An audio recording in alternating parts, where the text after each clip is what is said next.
this wonderful turnout.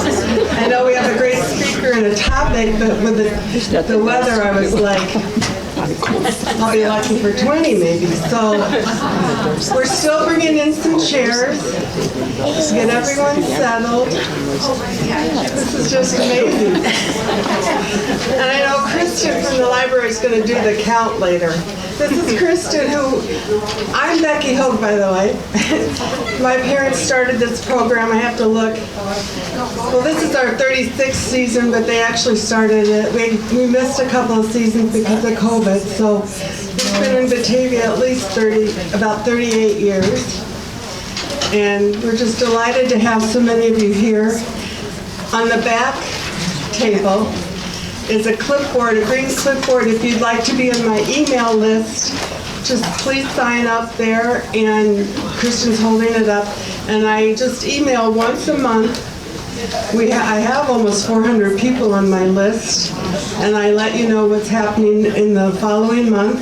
And for those of you that are Lester Munson fans, he's going to be here on March 20th for his annual visit. So he's been coming to Books Between Bites for over 20 years. So I hope if you're a sports fan, you'll come back next month. Anyway, I decided I'm just going to let our speaker, Vivien, tell a little bit about herself rather than me go on. But I hope, how many of you were at Carl's program last month where he told about the villa? Yes. And several years ago, we had another Munson who wrote the small book full of information about the Fabians and everything that really introduced a lot of us to the stories. So he was a guest at Books Between Bites several years ago. So I think we have everyone seated. And I am delighted to have Vivien come up and tell us all about this amazing woman. Thank you. Thank you.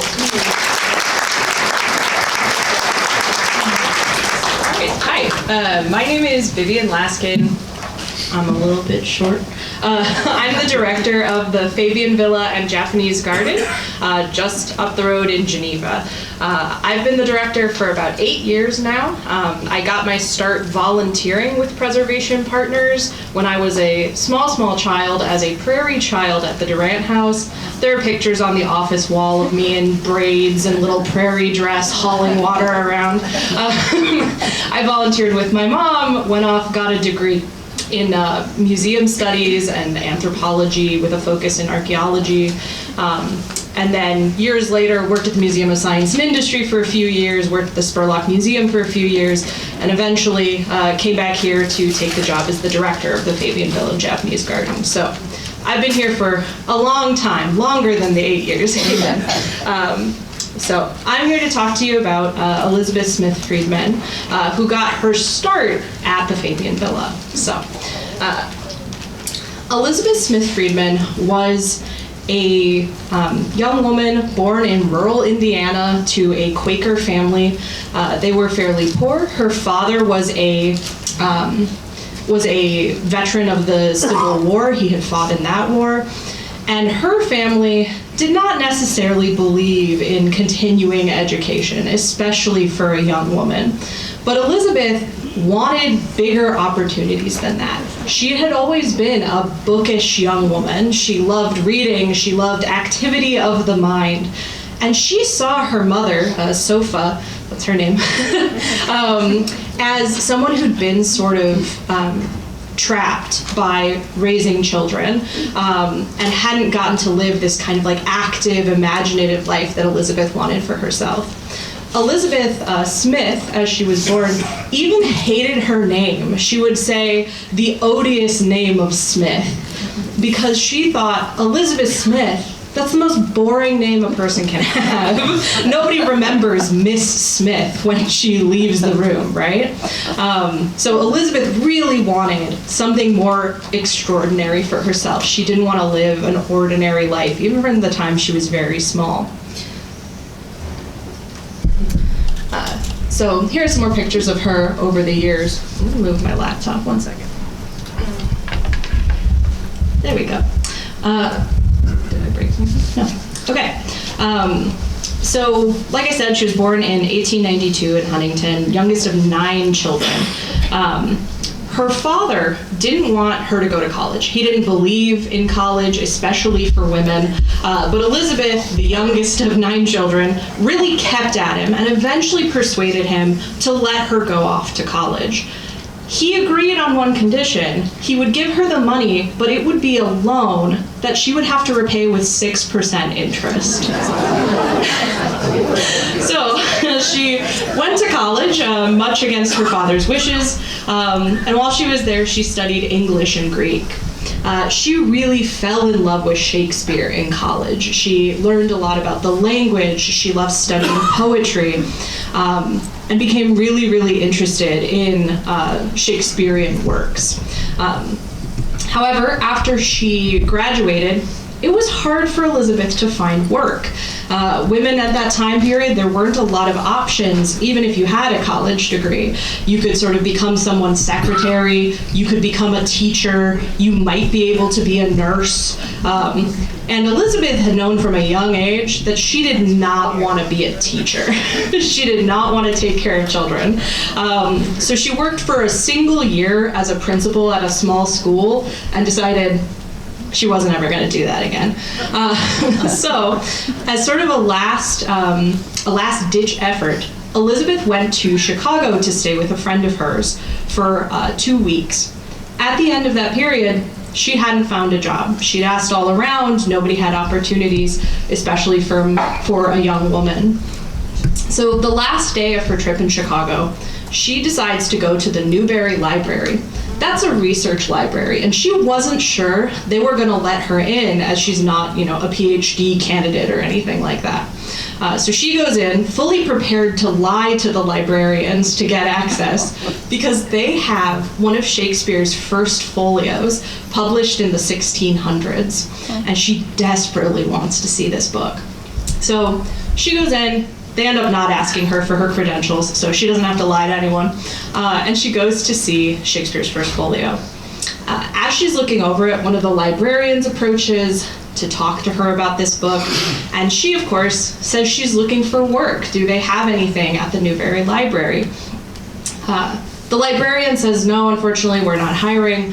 But they get to chatting, and it turns out they're from the same small town in Indiana. And so the librarian eventually is like, well, we don't have any work here, but there's this weird, eccentric, rich guy who's been doing research on Shakespeare. Would you like to meet him? And she says, sure. So they call up Colonel George Vivien, who is quite a character. Sorry, I'm jostling it. Colonel Vivien is 6'4", over 200 pounds. He's a big, strapping man. And Elizabeth is like 5'2", tiny, from, once again, rural Indiana. And about an hour after they make this call, the colonel shows up to the Newberry Library. He marches right up to Elizabeth, and he says, would you like to go to Riverbank and spend the night with me? She's never been asked such an indelicate question. So she doesn't really know how to respond, and eventually the colonel sort of marches her out to this waiting limousine where they get driven to the train station. They get on the train going out to Geneva, Illinois, a town that she doesn't know where that is, right? And they sit down, and she's sitting there waiting for him, and the colonel greets everyone on the train. He knows all of these people. This is his regular commute. He says hi to them. She's sitting there contemplating her life choices that brought her to this point, wondering whether or not she's making a terrible mistake going to the middle of nowhere with a man that she doesn't know. And once the train starts moving, the colonel finally sits down opposite her. And he sort of bellows at her, so what the hell do you know? She's completely taken aback. And so she kind of, summons her courage, and she says, well, you're going to have to find out, won't you? And he lets out this massive guffaw. He thinks this is the best thing he's ever heard. So they start talking about the actual project he wants her to do at Riverbank. What the colonel believes is that Sir Francis Bacon was responsible for writing the works of Shakespeare. That William Shakespeare was not a real person, that it was a nom de plume for Sir Francis Bacon. Now, this theory is a little bit out there, but it is still actively believed by some groups today. And it's not completely without foundation. Sir Francis Bacon was sort of the 1600s, or was sort of that era's, like Leonardo da Vinci. He did lots of inventing, he wrote poetry, he did encode messages in parts of his work. That was a thing he actually did, and he spoke about it in great length because he was sort of a scientifically minded person. So people in England were like, William Shakespeare couldn't have written these things. He wasn't a highly educated nobleman. Only highly educated noblemen can write beautiful works of fiction. So they decide that it must have been Sir Francis Bacon and it's all an act. That's the theory. So the Colonel has hired Elizabeth Wells Gallup to lead a research project going through the original works of Shakespeare, looking for secret hidden messages saying that it had been written by Sir Francis Bacon. Elizabeth Wells Gallup is an older, well-educated woman. She's had kind of a long career, and this is the project that he wants to hire Elizabeth for. Now, how the theory works is that they believe that there is a cipher hidden in the language. And it relies on how the different letters are formed, like the typeface of the different letters. Some of them are a little bolder than others. Some of them have like an extra swirly bit at the end. Some of them are a little bit thicker or a little bit rougher looking. Now, this was what they were studying, these tiny, tiny imperfections in the text. And it was this project that they brought Elizabeth in for. Now, when Elizabeth arrives at Riverbank, it is unlike anything she's ever experienced before. The estate has a Japanese garden. It has all these wild statues and faux artifacts made out of concrete. And the Colonel has turned the Riverbank Laboratories into basically his own private think tank. He's brought some of the greatest minds of the era out to Riverbank in Geneva, Illinois, doing research on various projects. So here's a picture of Elizabeth and the Colonel up there for reference. So the Riverbank estate, Colonel George Fabyan was incredibly wealthy. He'd gotten his money the old-fashioned way by inheriting. He inherited about $3 million in 1905 when his father passed away. His father had been in the textile industry out in Boston. Now, Colonel Fabyan ended up in Chicago because when he turned 18, he got into a disagreement with his father. His father wanted him to go to medical school and become a doctor like his grandfather. He did not want to go to medical school, so he took off across the country and worked as a traveling salesman for the railways for a number of years. We think it was on that trip that he met Nell, who he would ultimately marry. They met, they were married within a year of meeting each other. They moved to Omaha, Nebraska for a year. And then they came to Chicago because the Colonel made amends with his father and took over as the Chicago branch manager of his father's business. So that's how he ended up in Chicago. And then in 1905, after his father passed away, they bought a farmhouse in Geneva, Illinois, that would eventually become the Fabyan Villa. That was their summer place for a while, and eventually they moved there full time following the 1907 Frank Lloyd Wright renovation of that building. So that's a Frank Lloyd Wright house, which is sort of an afterthought on all the other stuff we have to talk about. So over the years, the Colonel bought up about 350 acres of property on both sides of the Fox River. It was a huge estate. They did all kinds of farming. They also did their scientific research, and they had lots of really wild installations across the property. So, for example, there's a lighthouse on the island in the river. The lighthouse has kind of a funny story. The Colonel wanted to build a bridge across the river because he owned property on both sides of the Fox. But the U.S. Army Corps of Engineers told him that he couldn't because that's a navigable waterway. He's like, well, that's ridiculous. Boats don't go down the Fox River. It's only 4 feet deep in some places. So he called a good personal friend of his, President Roosevelt. Roosevelt called the Army Corps of Engineers. They had to do some pass a law to get it through Congress. And then the colonel was allowed to build his bridge. So he built a bridge to the island in the river and then to the other side. And on his island, he built a lighthouse. I don't know, to help any boats going down the river that he just closed off. So I think it says a lot about who he was as a person, that he built this spite lighthouse on his island just because he thought it was funny. Similarly, there's a windmill on the property. You guys have probably seen it. You live in the area. That was a authentic 4-story Dutch-German windmill. It was originally built in York Center, Illinois, which is near Lombard, if you're from the area. It was purchased by the Fabians and relocated to the property in 1914. So it was hugely expensive. It cost them about $70,000 just to move it. So it was a huge undertaking. And while it was a fully functional windmill, as far as we're aware, once it was at Fabian, it rarely got used. It's really kind of the world's most expensive lawn ornament in a lot of ways. The Fabians also had all kinds of exotic animals. Once again, unlike anything Elizabeth had ever seen before.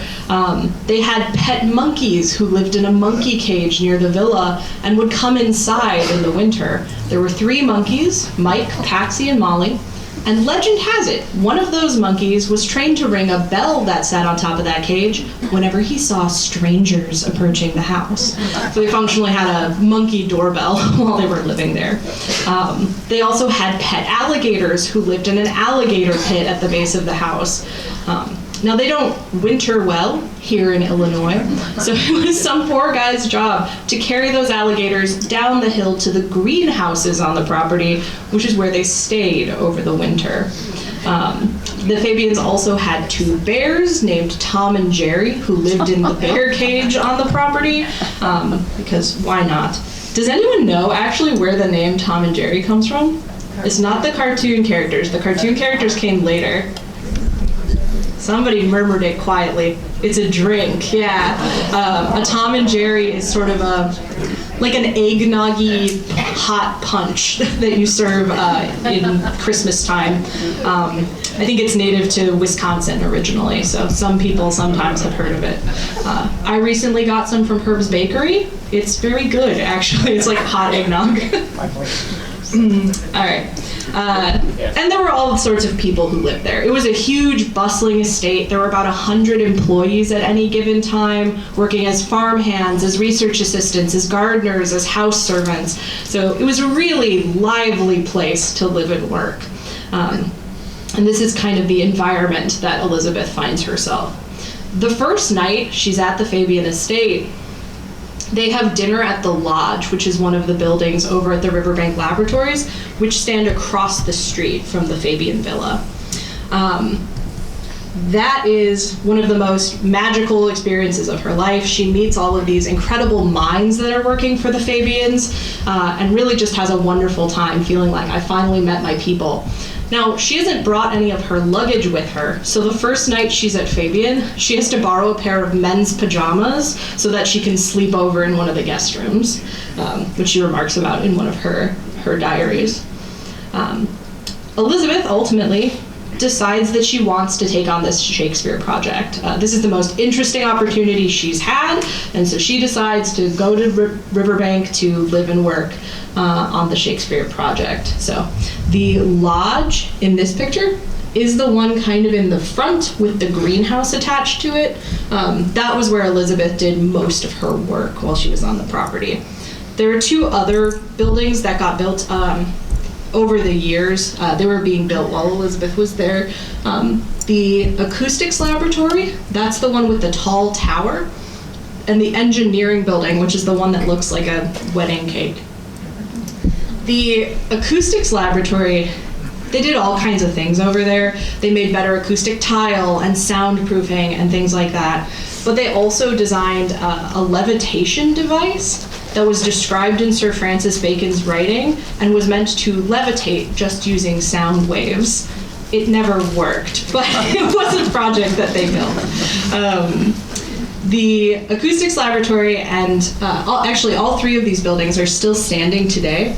The acoustics laboratory is still a functional acoustics laboratory. It uses some of the same testing chambers that they built in the 1920s for doing acoustic testing today, because they were that state of the art. The engineering building, they did other kinds of research there, and that's now a series of offices. The lodge is a private residence, and those are just down the road. There's another picture of the engineering building. That also has a little bit of a funny story. You can see the strange structure of that building. Legend has it that the colonel was getting this building built and he didn't know what he wanted it to look like, and the builders were bothering him, being like, okay, but what do you want us to build? And he took a bunch of his cigarette cases and just stacked them on top of each other and said, build that. So that's why it looks that way, according to legend. We don't have a ton of pictures of the Friedmans on the property, but you can see Elizabeth here at the Roman swimming pool that was on the Fabien estate. She's the one looking kind of mischievously up from under her cap in the front. And William Friedman, who we'll meet momentarily, is behind her, the only gentleman in that picture. And here's another shot of them. Elizabeth and William are the two on the end there. So these are some shots of the work that Elizabeth was actually doing at Riverbank. It involved looking at these tiny, tiny differences between the font faces and identifying them and then putting them into what they call Bacon's biliteral cipher. Bacon's cipher means that there's two kinds of symbols that can make any letter in the alphabet. And so they're looking for these tiny, tiny differences to distinguish an A form from a B form, one from the other. To do that, they need these letters from their first folio blown up really big with photography. And this is how William Friedman enters the picture. William Friedman was a geneticist. He was working on corn genetic testing and fruit fly experiments, and is it better to plant corn at night? Does it grow better if you do that? Things like that for the Fabians. But his hobby was photography. So he gets roped in specifically to do the photographic blowing up of these single letters. And that's how he starts working on that project. These are a couple more pictures of the lodge where Elizabeth did most of her work. Now, William Friedman was Jewish. He was from the East Coast originally, and he was something of a snazzy dresser. Elizabeth thought he was a little bit of a peacock when they first started talking. But he starts up this photography project for them, and gradually over time, he starts learning more and more about the Shakespearean research that they're doing, and becomes sort of sweet on Elizabeth. He thinks she's the most interesting woman he's ever met. She can talk to him about science and keep up with him, and he's just charmed and delighted. He's a photographer, so there are lots of beautiful pictures of Elizabeth from this time period on the estate, where he's photographing her in various situations at Riverbank. He eventually wins Elizabeth over. The two of them fall in love, and it's something that Colonel Fabien doesn't exactly approve of. The man is a little bit of a tyrant when it comes to his staff. So to get married, despite the colonel's wishes, the two of them run off to Chicago, they elope, they get married, and then they come back the next day as Mr. and Mrs. Friedman. And the colonel at that point can't do anything about it. So they work on this code-breaking project together, and eventually they confide in each other that neither of them think there's any validity to what they're examining in the original works of Shakespeare. Those letters, the different forms of the letters can be very easily explained by the organic differences in typesetting when you're using like a printing press. Certain letters just turn out darker or thicker or longer because you're, rolling paper over keys. So they both decide that there's nothing to this, and may have moved on entirely after that point. William Friedman, later in his life, when he was asked how he got involved in cryptography, would say with a sly smile, "I was seduced." So from that point on, would always attribute Elizabeth as the reason he got interested in code breaking to begin with, even if it would make their careers. Their plans, whatever they may have been, were completely derailed because about a month after they got married, the US entered World War I, and things changed dramatically for the Friedmans. On the eve of World War I, radio had very recently been introduced and had just become widely accessible. The invention of radio fundamentally changed the way that people engaged in warfare and espionage. Before the invention of radio, you had to catch physical messages from spies. You had to actually find their mail and decode that. With the invention of radio, though, you could send encoded messages and catch encoded messages basically as quickly as you could send radio signals, which was a huge deal. On the eve of World War I, the US had no code-breaking team. They had nobody who was skilled in code breaking whatsoever. And this immediately becomes a really serious problem for the US trying to keep up with the really advanced codes and ciphers that the Germans and their allies are using. So Colonel Fabien says to someone, "Well, I have a code-breaking team out at Riverbank. I'm sure they could do it." The US Army decides that they're going to send messages to the Riverbank laboratories and have them decoded by the team working at the Riverbank laboratories. Up to this point, they've mostly been sort of hobbyist code breakers. They don't have much professional training. There's not a ton of research out there for them to access. And suddenly, overnight, they are now deciphering codes for the US military. For the first 8 months of our involvement in World War I, every message that got broken by the US government came right here through the Riverbank laboratories. After that time, other branches of the military started up their own code-breaking units, so Riverbank pivoted to be a team to teach young men from the military how to do codes and ciphers. This is the wildest period of Elizabeth and William's lives. They talk about this era and staying up till 4 a.m. trying to figure out what their lesson plan was going to be for the next day, because they've done this, once again, as hobbyists. They don't have a lesson plan to teach people how to do this. They've been doing it because Elizabeth's very good at language. She recognizes patterns really easily. And William has his sort of scientific, mathematical background. By their powers combined, they're particularly good at it. So they start designing methods for code breaking that would be used for years and years after this. They start doing an analysis of like how many times a certain letter shows up in the message so that you can use like statistics to break the codes rather than just sort of poking at different letters and seeing what makes sense. So that's what they end up teaching the young men who train with them at Riverbank. This is a picture of one of the graduating classes at the Riverbank laboratories. Now, in the picture, you might notice some of those young men are looking straight ahead, some of them are looking off to the side. That is not a bad picture. They're doing it on purpose. They're making a code with the position of their heads. If you figure it out, it makes the words "knowledge is power," which was their mantra across the street at Riverbank, and also a famous Sir Francis Bacon quote.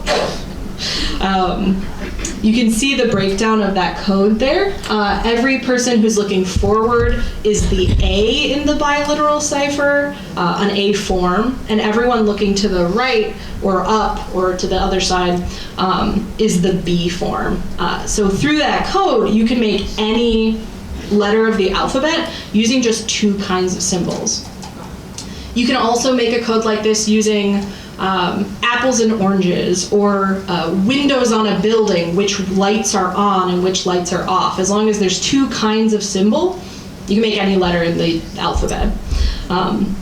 Now these are in groupings of 5, which is how the code works. However, you might notice that they actually fall one person short, or they fall a few people short. So in that front row, you've got the Colonel and Elizabeth Wells Gallup. And at the very end, William Friedman is the final R on his own, because they were short 4 people. Now, this is an example that we did of this cipher with our volunteers at the Vivien Villa. You can see the biliteral cipher there at the bottom, and you can see our volunteers. Now they're in sets of 5, and anyone who's looking straight ahead is an A, anyone who's looking off to the side or up is a B. So if you guys want to try to figure out what they've spelled, I'll give you a hint, it's 3 letters, so shouldn't be that hard. And you can kind of take a crack at it while we hang out here for a minute. If anybody thinks they've got it, you can just shout it out. Yeah. So you're doing binary, Mhm. is that the original Morse code? Yeah, Morse code is also kind of a binary code. It doesn't work exactly like this because this needs symbols in sets of 5, but Morse code is doing the same kind of thing. Anybody think they got it? It's 3 letters. So you've got, your A, B, AB, which is going to be an F.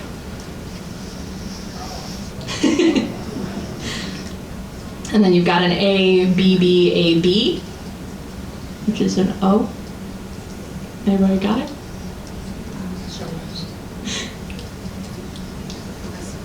And then the last one is B, A, B, A, B, which is going to be X for fox. Yeah, exactly. So you can see how challenging this would be, especially if you didn't have this code to break it.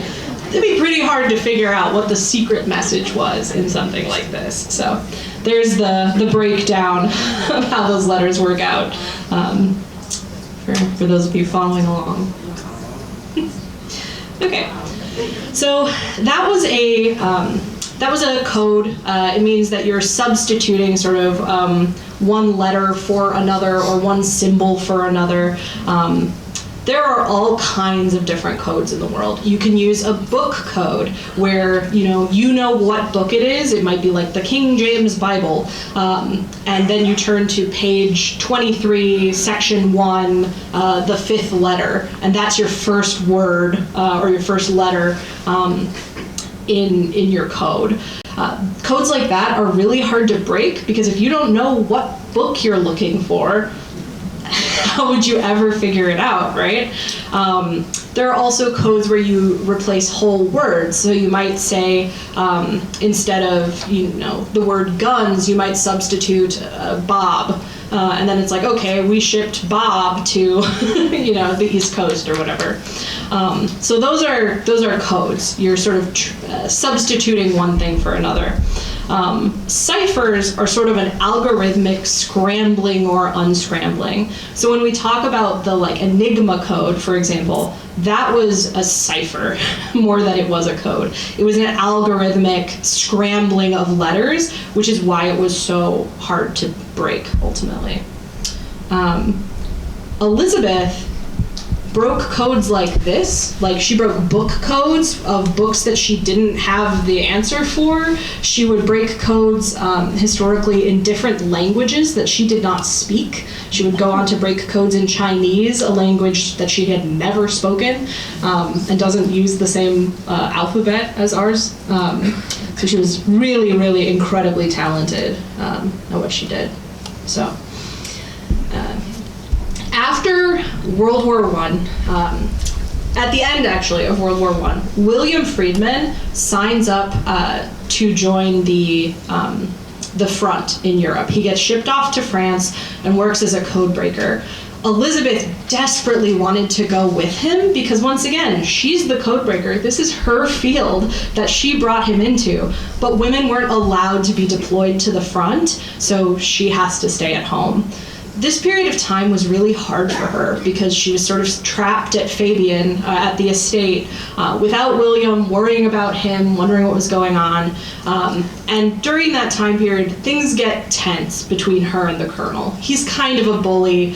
She doesn't like living there anymore. So when William returns from the war, the two of them decide that they're going to leave Fabien for good. They move to Washington, D.C., where William immediately gets work as a code breaker. Elizabeth got a job also in code breaking, but for half of his salary, and in sort of a subordinate position, and she decides she doesn't like that very much. So after a year, she retires, and she thinks that she is done with code breaking for good. Code breaking, however, is not done with Elizabeth. So she starts, they settle down, she decides to have kids. She has 2 kids, a daughter and a son. Her daughter would go on to get married and have children of her own. Her son John would become a pilot and a teacher later on in life. However, as she's staying at home, raising the kids, one day she gets a knock on the door. And it is a man from the Coast Guard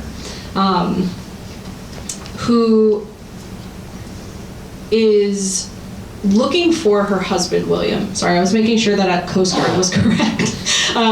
She's looking for her husband, William, and she says, well, William's not here, but maybe I can help you. And the gentleman from the Coast Guard tells her that they're having a massive amount of messages that they are intercepting from rum runners. This is in the height of Prohibition. And they know that these are encoded messages, but they cannot break them. They do not know what they're saying. Elizabeth says, well, maybe I can do it. Let me take a look at it. So he shows her the messages, and she starts working for the Coast Guard. For the Navy, actually. During that process, in the first 2 months that she works for them, she breaks 10 months of backlog. She does it in a matter of days, and becomes sort of invaluable for their program. Now they're going after huge crime syndicates. One of the teams that they take down is the Conexo team, if that means anything to anybody here, who are doing huge smuggling operations off of the coast. During her time for the Navy, I was right, sorry, mixing up my units.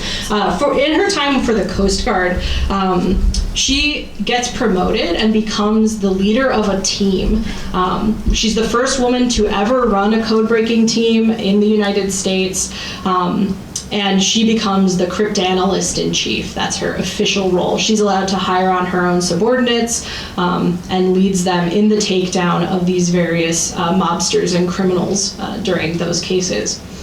Now, Elizabeth sort of pioneers during this time the work from home model. She's a mother with 2 small children. So during her work for the Coast Guard, she would regularly receive a shipment of codes or of messages to decode. She'd decode them all day while the kids were taking naps, while they were running around and playing. In the evening, William Friedman would return from work. She'd leave the kids with him. She'd go down to the main office, drop off the things she decoded, and pick up her work for the next day. And she did that for a few years during this time period, before the kids were old enough that she could take on a more permanent position. She becomes a major witness in this really sensational set of trials during the late 1920s. They're trying to take down these crime rings, Conexo. One of the major players in that is Al Capone's brother, who she's going after.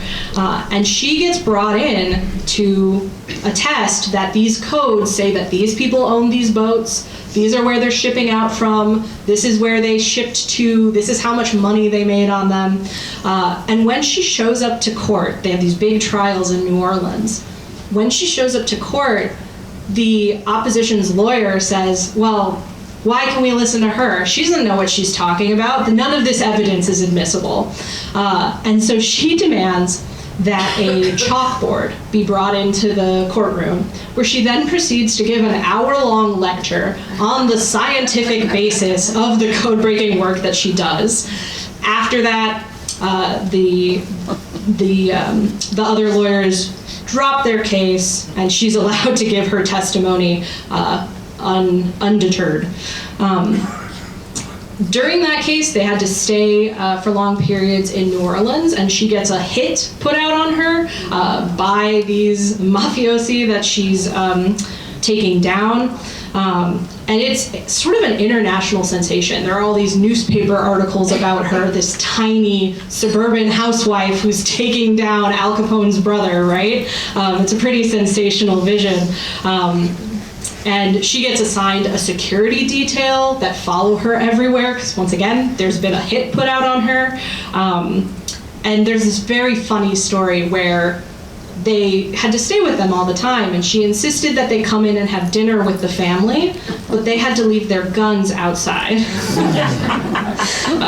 So this is a sensational period of time from her. It leads to massive amounts of arrests of these criminal groups. She testified as an expert witness in 33 cases against narcotic smugglers. So. That's what she does for quite a while. She has this really wonderful, interesting case where she deciphers codes in Chinese. They're trying to track down an opium dealer. And during her later work, she would take down this woman called the Doll Woman. Has anybody heard of that story, Velva V. Dickinson? No. Velva V. Dickinson was a spy. She was sending information about where boats were going during World War II. And the FBI was trying desperately to catch her, but they could not break her code. They eventually brought Elizabeth in to consult on the case, and Elizabeth once again broke the code within a matter of days that they'd been working on for months and months and months. That led to the arrest of Velva V. Dickinson and stopping massive amounts of bombings of shipment ships in World War II. They were only allowed to, or they only were able to catch Velva V. Dickinson because of Elizabeth Smith Friedman's work. But when you look at the FBI website today, it still does not mention her as being involved in that case. Hoover takes full credit for catching Velva V. Dickinson. During World War II, the Navy takes over her unit. And because the Navy has taken over her code-breaking unit, Elizabeth gets demoted. She was able to hire people previously, she was in charge of the team, but in the Navy at that time period, women were not allowed to be officers above men. That was not permitted. So she gets demoted, and she honestly considers quitting her work at that time. But she gets convinced, we're in World War II, she gets convinced to stay and tough it out. During her time period in World War II, she works tracking down Nazi spies in South America. They are intercepting messages and breaking those codes from Nazi spies in South America, particularly codenamed Sargo. Her team would break 3 different Enigma codes in South America.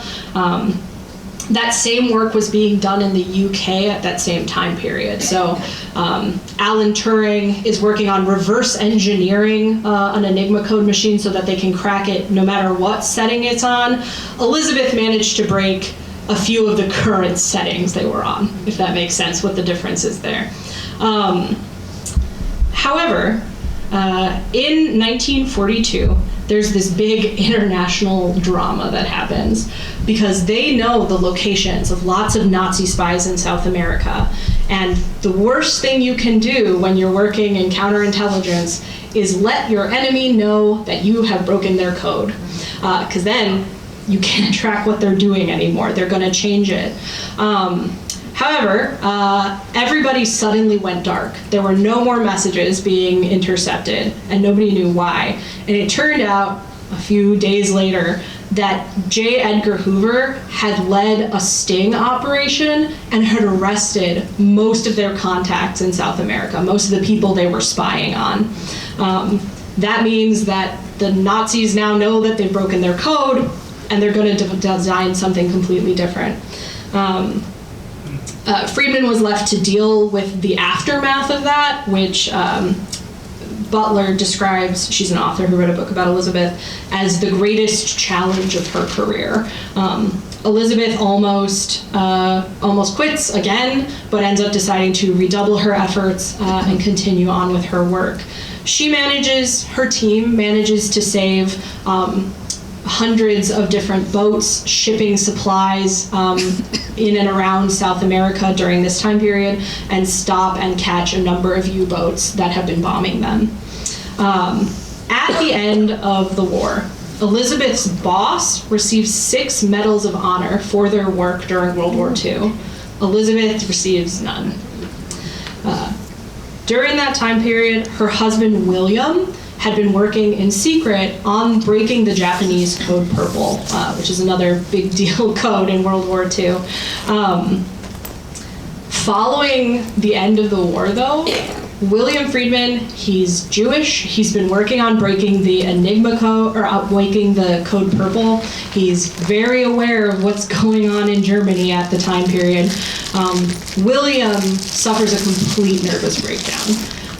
He ends up being committed to a mental hospital for a period of time, and sort of only with Elizabeth's help does he manage to recover from that incident.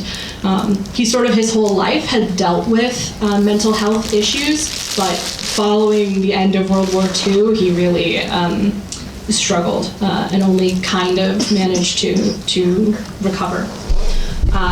In 1945, after World War II is over, Elizabeth retires.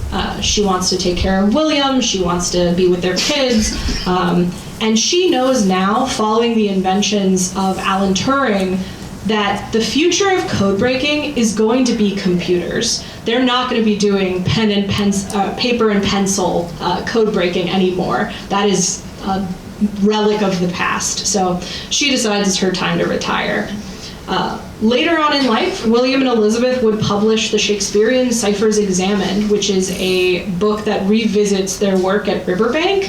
And it's sort of the definitive book saying, Sir Francis Bacon didn't write these books, didn't write the Shakespeare plays. It's still referenced all the time by Shakespearean scholars today. By that point, the colonel had long since been passed away, so no one who'd worked on that project really had any interest in it anymore. In 1969, William passed away, and Elizabeth would pass away in 1980. Here's a picture of them later in life. Now, like I said, she spent most of her later years taking care of William. She would also put together sort of a library of works about William's life, what he did, documenting his history and his achievements, and sort of left herself out of the picture entirely. Elizabeth, her work laid the foundations for the CIA, the NSA, and heavily influenced how the FBI did things moving forward. She pioneered this field in a time when the field did not exist. Code breaking, to the way she did it with the mathematical analysis, the statistical analysis, did not exist before Elizabeth Friedman. She went on, like I said, to collect all their documents, and they're now at the Marshall Foundation. Some of those documents ended up with the Library of Congress.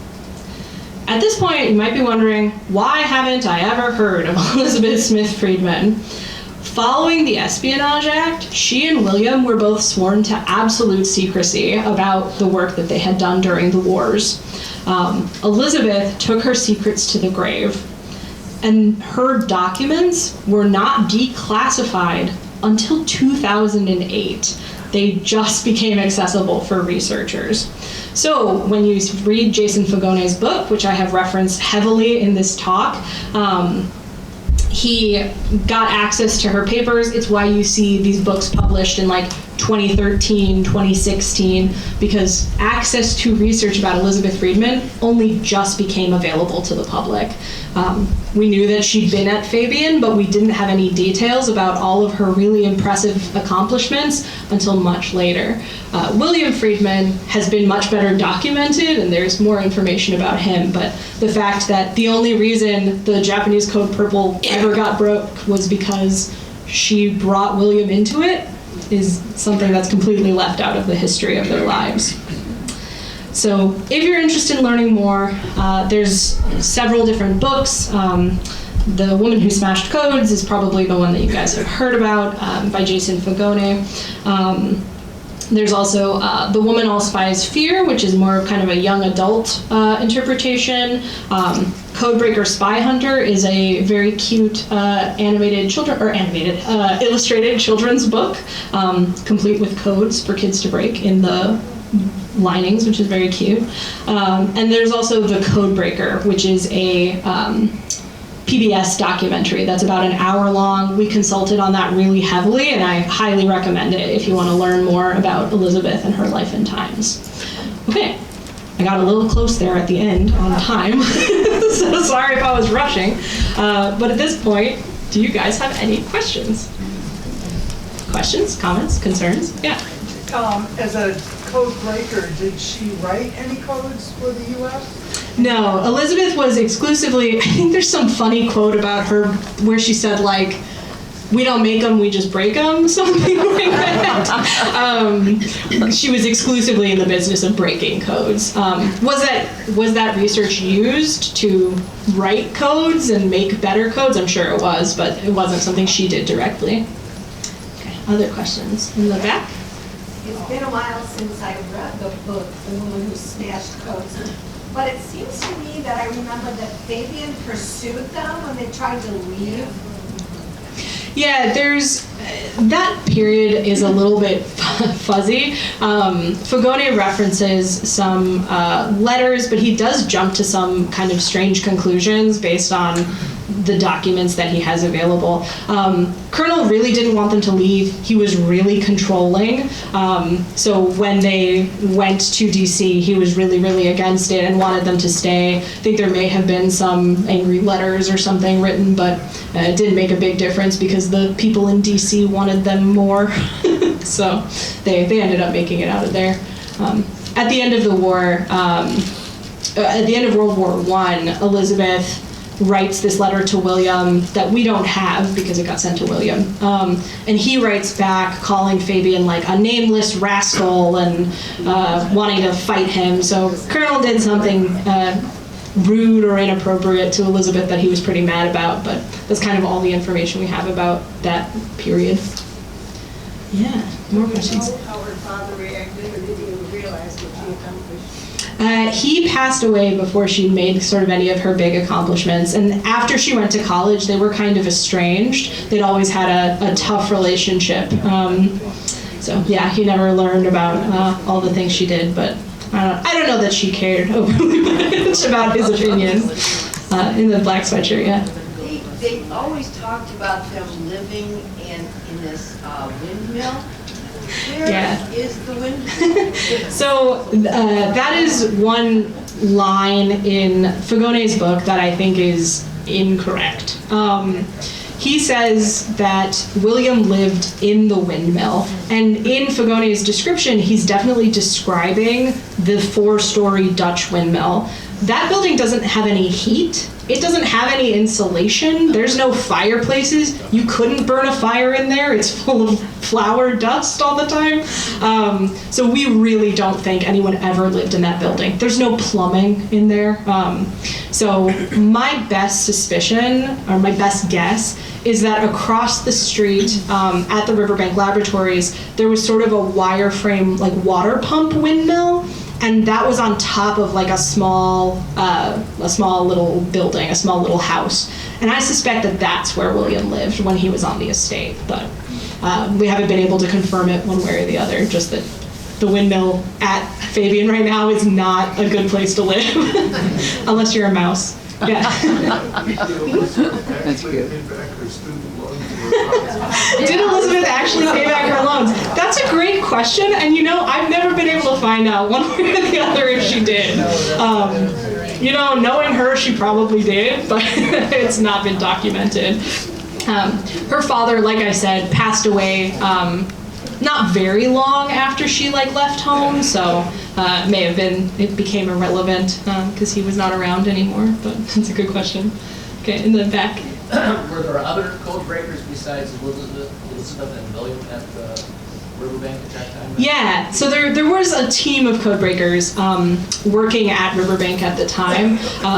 There were some people who'd been working on the Shakespearean stuff who also worked on code breaking for the government, and then they hired on some more people to help with that project.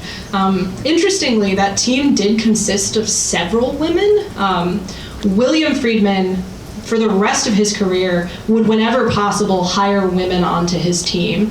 He would go on to say that Elizabeth was the real genius, and in fact that he thought women were better at code breaking than men were. So he would often hire them later on in life too. Okay. Any questions?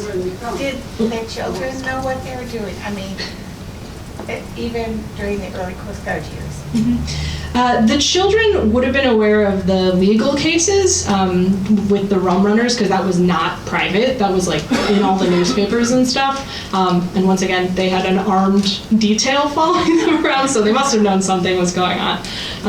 As far as the code breaking, though, during World War II, that was completely hush-hush. The Friedmans were working on different projects. William was doing Code Purple, and Elizabeth was working in South America on South American codes.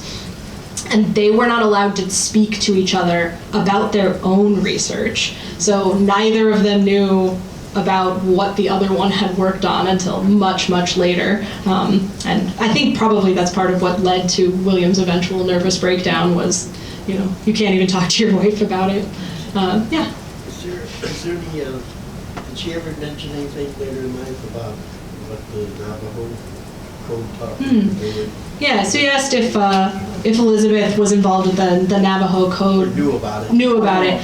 I'm not sure. The Navajo code talkers were sort of their own unit, so I'm not sure how much Elizabeth knew about it. I've never seen reference to it, but it's a good question. I wondered if she could listen to audio recordings of this code talk. Yeah, yeah, she could have broken it.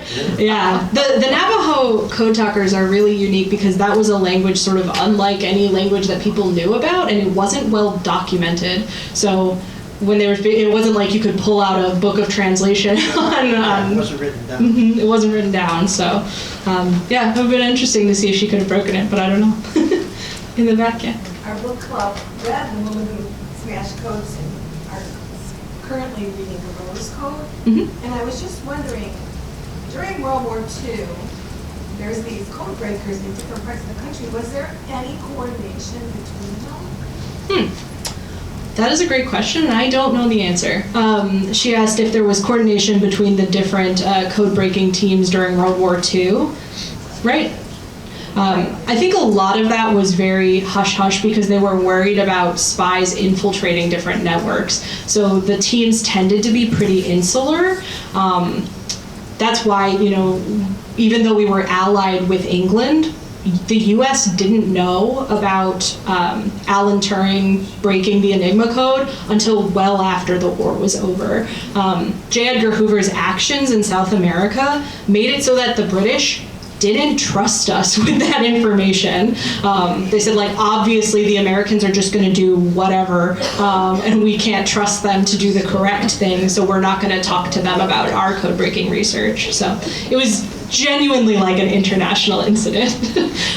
But there's advantages to keeping those teams separate so that they, can't be as easily infiltrated. Okay, any other questions? Yeah. Did she live in the DC area then the rest of her life? Mm-hmm.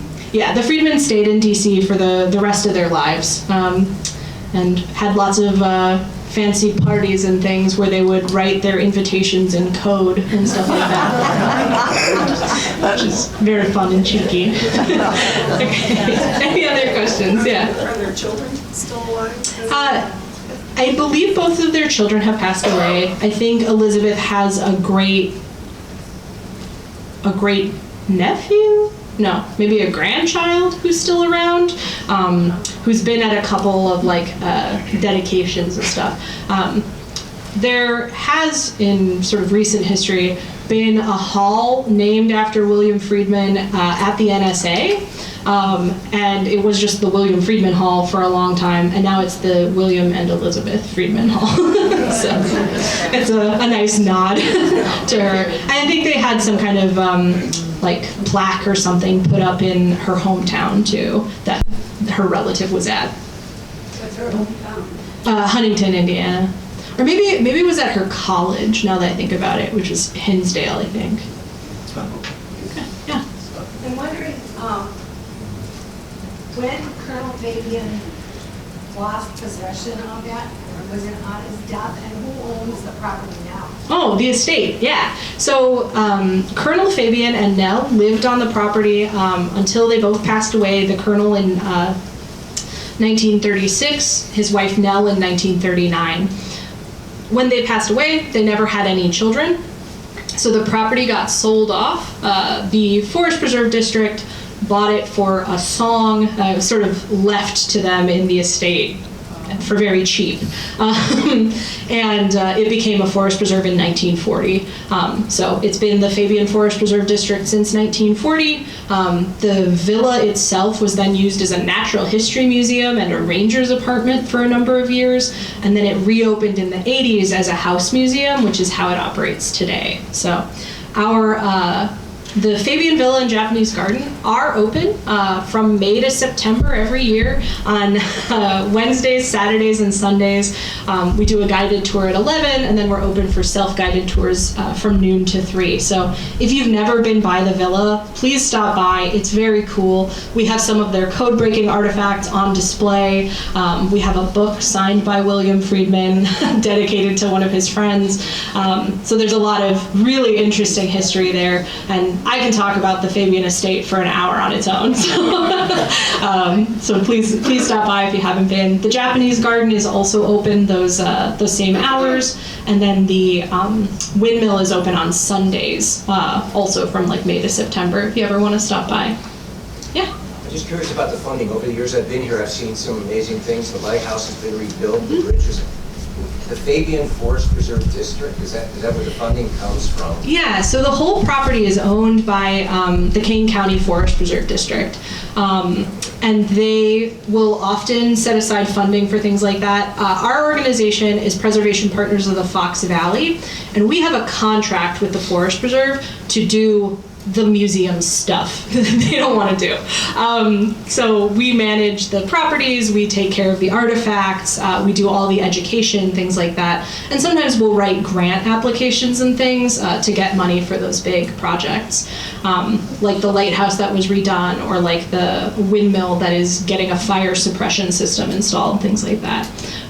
Right now, actually, Preservation Partners is in the process of, we've just had an assessment of all the concrete artwork out there, and our next big project is kind of trying to decide what we're going to fix and raise money for that stuff. So if you're interested, definitely follow us, join our mailing list, and you'll hear more about us trying to save the Fabian sunken fountain and the beautiful Egyptian benches and artwork out there. So cool. All right, well, that's basically the end of my time. Thank you guys very much.